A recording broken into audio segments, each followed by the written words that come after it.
तर श्रावण संपला होता आणि मग म्हटलं की आता तरी नॉनव्हेज झालंच पाहिजे, कारण महिनाभर खूप पाळलं आणि आता कंट्रोल होत नव्हतं. त्यामुळे मी आणि जिजा चिकन शॉपमध्ये गेलो, चिकन आणलं 1 किलो आणि त्यानंतर मग चिकन पुलाव, चिकन हंडी आणि चपात्या केल्या. पुलाव मी कुकरमध्येच केला. ॲक्च्युली चिकन बिर्याणीचा प्लॅन ठरला होता, पण एवढं सगळं पॉसिबल नव्हतं मला करणं, कारण जिजाला हँडल करत करत मला सगळं करायचं होतं. आणि त्यानंतर मस्तपैकी आम्ही जेवायला घेतलं आणि खरं सांगते पुलाव खूप छान झाला होता. म्हणजे सगळ्यांनाच खूप आवडला होता. बिर्याणीपेक्षा म्हणले पुलावच करत जा इथून पुढे.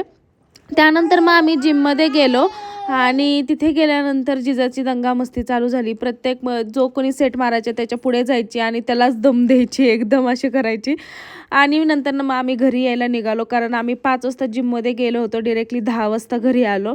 घरी आल्यानंतर जेवण वगैरे केलं आणि नंतर मी जेवण वगैरे सगळं झाल्यानंतर पाहिलं की जिजानी वरतून काजळाची डब्बी काढली होती आणि सगळ्या अंगाला लावली होती.